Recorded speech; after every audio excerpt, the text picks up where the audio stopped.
गांव का एक गरीब किसान रहा करता था। उसकी एक बूढ़ी माँ थी। भोला बड़ी मुश्किल से अपना और अपनी माँ का गुजर बसर किया करता था।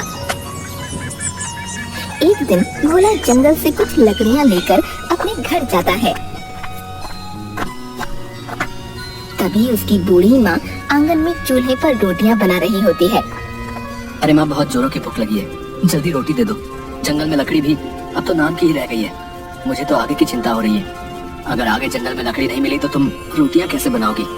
अरे मेरे बच्चे, तू चिंता मत कर, ले पहले तो रोटी खा ले। दिन भर इतनी मेहनत करता है तो देखना मेरे बच्चे, कोई न कोई रास्ता निकल आएगा। जिसके बाद भोला खाना खाने लगता है। अगली सुबह भोला फिर से गांव के जंगल में लकड़ियां लेने निकलता है।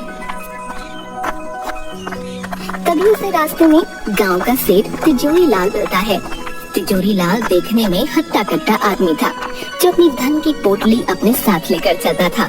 तिजोरी लाल की एक आदत थी, वो हमेशा छींकता रहता था। अच्छी, अरे भाई, एक तो मेरा ये जुकाम कभी ठीक नहीं होता। अच्छी, भोला सुबह सुबह कहाँ से सैर सपाटे पर निकल आया भैया? अरे सेठ जी, जंगल में बस लकड़ियाँ ही लेने जा रहा था। अब आप तो जानते ही हैं, मुझ गरीब के घर तो चूल्हा ही जलता है। आपको कभी जरूरत पड़े तो बताइएगा। हाँ भोला, अच्छी, तुम अगर जंगल जा ही रहे हो तो मेरे भाई के लिए भी ला देना कुछ लकड़ियाँ। अब सर्दियाँ भी तो बढ़ गई हैं, आग जलाने के काम आएंगी। अच्छी, क्या बता, मेरा जुकाम भी ठीक हो जाए। जी सेठ जी, मैं लकड़ियाँ आपके घर ले आऊंगा, आप बिल्कुल चिंता मत कीजिए। भोला जंगल जाता है और कुछ लकड़ियां लेकर सेठ तिजोरी लाल के घर आता है। सेठ भोला को देखते ही, अरे आओ आओ भोला, अच्छी, आओ, आखिर ले ही आए तुम लकड़ियाँ हैं। जी सेठ जी, ले आया, लीजिए, इतनी लकड़ियाँ इस सर्दी में जलाने के लिए काफी हैं। अरे अच्छी, बहुत अच्छा किया तुमने भोला, भाई वाह वाह वाह, अच्छी। सेठ जी, मेरी माली हालत तो आप जानते ही हैं। अब तो घर में भी अन्न का एक दाना नहीं बचा। मुझे अपनी चिंता नहीं है, लेकिन मेरी बूढ़ी माँ, मैं उसे कैसे भूखा रखूं? आप मुझे कुछ पैसे उधार दे दीजिए ताकि मैं थोड़ा खाने का सामान ले सकूं। मैं आपके पैसे जल्दी ही लौटा दूंगा। अच्छी, अरे भोला, मैं जानता हूँ तुम एक ईमानदार आदमी हो, लेकिन भाई तुम्हारी माली हालत भी अब किसी से छुपी है भला? पैसे तो मैं तुम्हें दे दूंगा, लेकिन भैया ब्याज सहित वापस भी लूंगा। हाँ अच्छी, ठीक है सेठ जी, जैसी आपकी इच्छा। अभी तो मुझे पैसों की बहुत जरूरत है, आप मुझे पैसे दे दीजिए। जिसके बाद सेठ भोला को कुछ पैसे देता है। भोला वो पैसे लेकर अपने घर आता है। अरे क्या हुआ बेटा, कहाँ रह गया था? कब से तेरी राह देख रही थी मैं। भोला अपनी माँ को सारी बात बताता है। अब तुम ही बताओ माँ, मैं क्या करता? घर में तो कुछ भी खाने को नहीं था, इसलिए मैंने सेठ तिजोरी लाल से कुछ पैसे उधार ले लिए। अब इन पैसों से मैं तुम्हारे लिए कुछ खाने को ले आऊंगा। अरे बेटा, तेरे पिताजी आज जिंदा होते तो हमें ये दिन नहीं देखना पड़ता। तेरे पिताजी इसी गांव में समोसे बनाकर बेचा करते थे। पूरे गांव में उन जैसे समोसे कोई नहीं बना सकता था। उनके बनाए समोसे इतने स्वादिष्ट होते थे कि सभी गांव वाले उंगलियां चाटते रह जाते थे। हाँ, क्या सच में माँ, पिताजी ऐसे स्वादिष्ट समोसे बनाया करते थे? बेटा, तू एक काम क्यों नहीं करता? सेठ तिजोरी लाल ने जो तुझे पैसे दिए हैं, तो इन्हीं से समोसे बनाने का सामान लिया और समोसे बनाकर बेचने का काम शुरू कर दे। ऐसे तेरे पास कुछ पैसे भी आ जाएंगे, जिसके बाद तू सेठ तिजोरी लाल के पैसे भी लौटा देना। हाँ माँ, ये तो तुमने बिल्कुल सही कहा, मैं ऐसा ही करूँगा। तुम देखना माँ, मैं बहुत मेहनत और लगन से समोसे बनाऊंगा, फिर पिताजी की तरह मेरा भी इस गाँव में खूब नाम होगा। भोला की माँ भोला की बात पर अपना सिर हमें हिलाती है। तभी भोला तिजोरी लाल के दिए पैसे से समोसे बनाने का सामान ले आता है और समोसे बनाने लगता है। उसकी बूढ़ी माँ भी भोला की समोसे बनाने में मदद करती है। थोड़ी देर बाद सारे समोसे बनकर तैयार हो जाते हैं। देखो माँ, कितने सारे समोसे बन गए हैं। अच्छा, अब मैं इन्हें लेकर गांव के बाजार में चलता हूँ। अच्छा ठीक है बेटा। जिसके बाद भोला समोसे लेकर गांव के बाजार में जाता है और वहीं बाजार में अपने समोसे लेकर खड़ा हो जाता है और जोर जोर से आवाज लगाने लगता है। अरे भाई, ये कौन मेरे ठेले के सामने चिल्ला रहा भैया? अच्छा, ये तो भोला है। इसकी इतनी हिम्मत, मेरे ही समोसे के ठेले के सामने अपने बेस्वाद समोसे लेकर आ गया। ये तूने अच्छा नहीं किया भोला, मैं तुझे यहाँ अपने सामने टिकने ही नहीं दूंगा, बता देता हूँ। हाँ मेरे प्यारे गांव वालों, गर्मा गर्म समोसे खाओगे तो इधर आओ भोला के पास। अरे आओ आओ। गांव के दो आदमी भोला के पास आते हैं।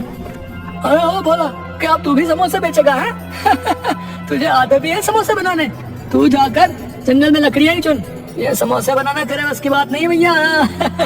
अरे ठीक है, अरे भाई अब इस भोला के समोसे खाकर तो देखें जरा है आखिर कैसे बनाए भैया। अरे लाओ भैया, खिलाओ तो सही अपने जरा है समोसे। अरे हाँ हाँ भाई, अभी खिलाता हूँ, तनिक खा के बताइए कैसे लगे भोला के समोसे। भोला उन दोनों को अपने बनाए समोसे देता है। अरे अरे भोला, ये क्या गुड़ गोबर बना दिया है? कुछ डाला भी है अपने समोसे में या नहीं? ना नमक लगता है ना मिर्ची। छी छी छी छी छी, सारा मुंह का स्वाद ही बिगाड़ दिया भैया। अरे भाई ऐसे बेस्वाद और खराब समोसे तो हमने कभी नहीं खाए भैया। क्यों बोला भाई, समोसे आते नहीं बनाने तो काय बनाते बताओ। तभी सामने के ठेले से आवाज आती है, जो सामने समोसे बेचने वाले कालू की थी। अरे भाई यहाँ आओ मेरे ठेले पर। अरे कहाँ आप भी इस भोला के टुच्चे से समोसे खाने लगे? यहाँ आओ मेरे भाइयों, मैंने बनाए मजेदार एक नंबर के स्वादिष्ट गर्मा गर्म समोसे। आओ भैया आओ, खाओ खाओ भैया, आ जाओ भैया।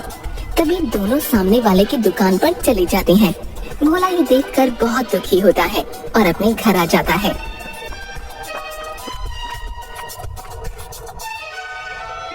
अरे आ गया तो बेटा, क्या हुआ? तेरे बनाए समोसे गांव वालों को पसंद आए या नहीं?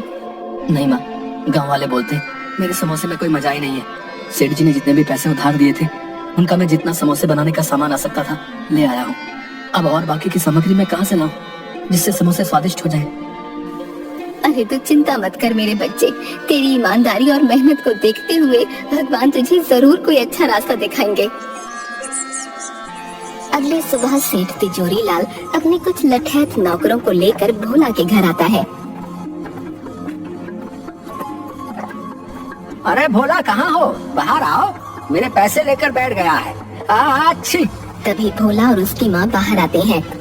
माफ कर दीजिए सेठ जी, आपसे जो पैसे मैंने उधार लिए थे उनसे मैंने समोसे बनाकर बेचने का काम शुरू किया है, लेकिन मेरे बनाए समोसे किसी ने अभी तक नहीं खरीदे हैं। मालिक, जैसे ही मेरे पास कुछ पैसे आएंगे मैं आपके पैसे लौटा दूंगा। अच्छी। देख भोला, वो सब मैं नहीं जानता हूँ। तेरे बनाए समोसों का क्या भरोसा, कोई खरीदेगा भी या नहीं? मुझे मेरे पैसे ब्याज के साथ चाहिए। हाँ अच्छी, नहीं तो अपना घर दे दे मुझे। जब तेरे पास पैसे होंगे आकर छुड़ा लेना अपना घर, समझा? हाँ अच्छी। नहीं सेठ जी, ऐसा मत कीजिए, मुझ गरीब के पास यही तो एक सहारा है, मैं बूढ़ी माँ को लेकर कहाँ जाऊंगा? नहीं सेठ जी, ऐसा मत कीजिए। सेठ भोला की एक बात भी नहीं सुनता। अपने साथ लाए नौकरों से भोला के घर का सारा सामान बाहर आंगन में फेंकवा देता है और वहाँ से चला जाता है। भोला और उसकी माँ वहीं घर के आंगन में उदास बैठे रो रहे थे।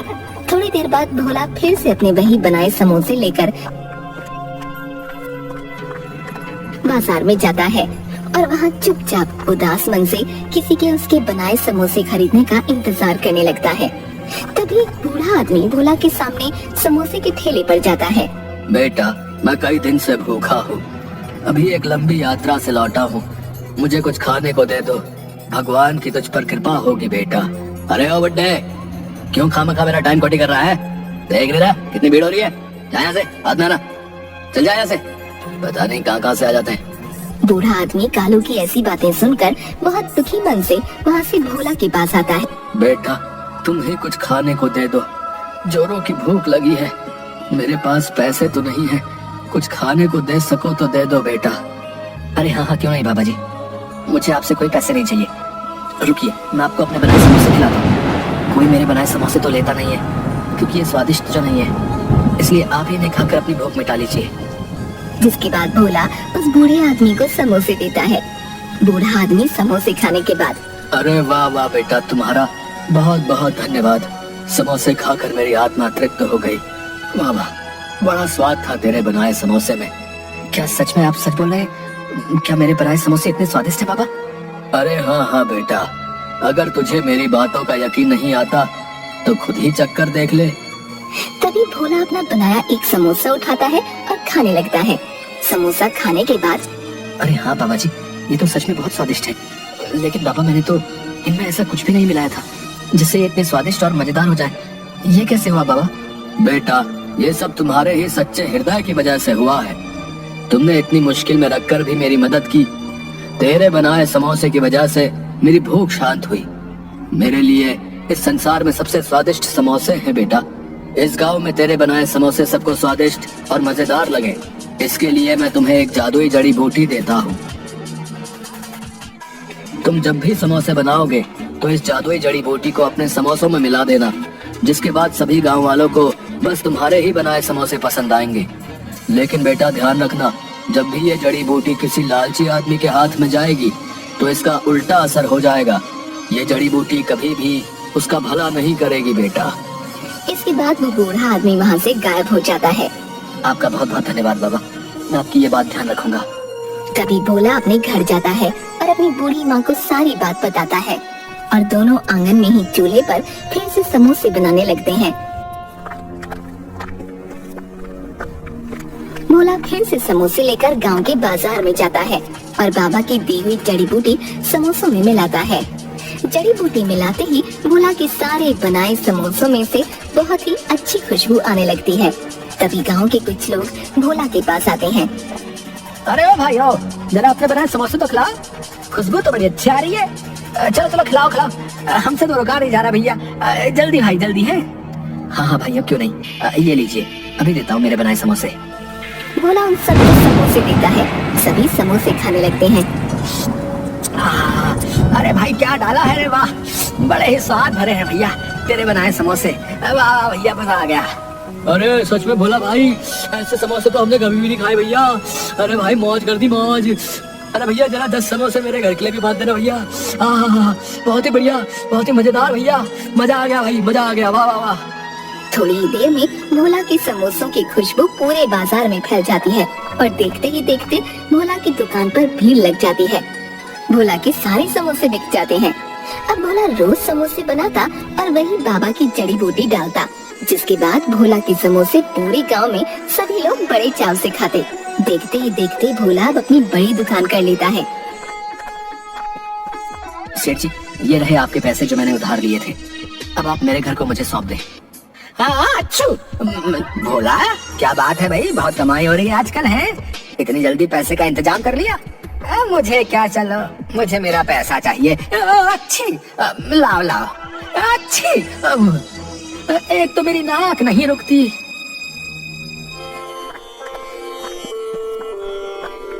अब भोला और उसकी माँ आराम से अपना जीवन बिता रहे थे। भोला रोज अपनी दुकान पर खूब समोसे बनाता और बाबा की जड़ी मिलाता।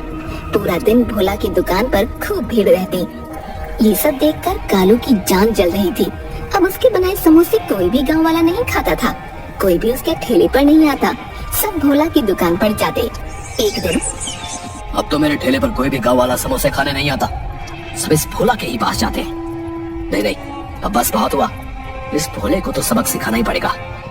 आखिर अपने समोसे में ऐसा क्या मिलाता है जिससे इसकी बिक्री इतनी ज्यादा बढ़ गई है, इसका पता लगाना ही होगा।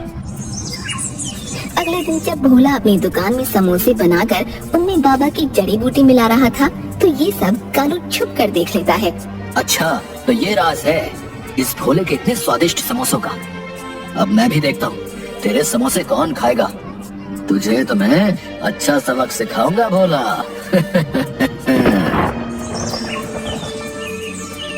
तभी कालू रात में भोला की दुकान में जाता है और वो जादुई जड़ी बूटी चुरा लेता है। अगली सुबह भोला अपनी दुकान पर आता है, लेकिन उसे अपनी जड़ी बूटी कहीं दिखती नहीं। अरे न जाने मेरी जड़ी बूटी कहाँ चली गई, न जाने मिल क्यों नहीं रही है। अरे आज तो मेरे मजे ही आ जाएंगे, अपने बनाए समोसों में उस भोला की ये जड़ी बूटी मिलाऊंगा, फिर देखता हूँ कौन जाता है उस भोला की दुकान पर। ला भाई कालू, आज सामने भोला की दुकान पर अभी तक समोसे तो बने नहीं भैया, भूख बहुत तेज लगी है, तुम ही अपने बनाए समोसे खिला दो भैया। अरे हाँ क्यों नहीं भाई, आज ऐसे समोसे खिलाऊंगा कि स्वाद कभी भूल ना पाओगे। हाँ। तभी कालू अपने बनाए समोसों में वही जड़ी बूटी मिलाता है। अरे वाह कालू, आज तो तेरी चांदी ही कट जाएगी। हाँ, इस जड़ी बूटी के कमाल से सभी लोग आज तेरे ही पास आएंगे समोसे खाने। कितने सारे पैसे आएंगे आज तो। अरे वाह वाह वाह, ये सोचकर ही मुझे तो इतनी खुशी हो रही है।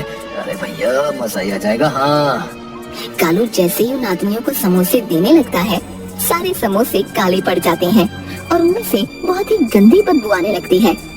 अरे छी छी छी कालू, अरे अरे कैसे समोसे बनाए भैया, एकदम काले हैं। और ये अरे भैया कितनी बदबू आ रही भैया इनसे, सुनो। अरे भैया छी छी छी छी, ये तुमने अच्छा नहीं किया भैया, हमारे साथ बता रहे हैं। आप कभी नहीं आएंगे यहाँ दुकान में, तुम्हारे यहाँ बता रहे। अरे भाई अब मेरी तो खुद कुछ समझ में नहीं आ रहा है कि भाई ये सब हो क्या रहा है। मेरे को कुछ समझ नहीं आ रहा भैया।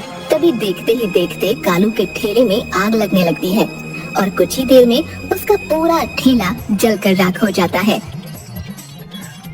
अरे अरे अरे ये क्या हो गया, मेरा तो सारा ठेला ही जलकर राख हो गया। लगता है ये सब उसी जड़ी बूटी ने किया है। हाय हाय, ये मैंने क्या कर दिया। मुझे वो जड़ी बूटी भोला की दुकान से चुरानी ही नहीं चाहिए थी। ये सब मेरी ही वजह से हुआ है। मैंने लालच में आकर अपने ही पैरों पर कुल्हाड़ी मार ली भैया। भोला कालू की ये सब बातें वहीं खड़ा सुन रहा होता है। अच्छा, तो वो जादुई जड़ी बूटी इस कालू ने चुराई थी, लेकिन ये कालू ये नहीं जानता था कि जब भी कोई उस जादुई जड़ी बूटी का उपयोग अपने लालच के लिए करेगा तो वो जड़ी बूटी अपना उल्टा असर करेगी और उस इंसान को अच्छा सबक सिखाएगी। बेचारा कालू लालच ना करता तो ये सब ना होता। लालच ने तो इसकी लुटिया ही डुबो दी।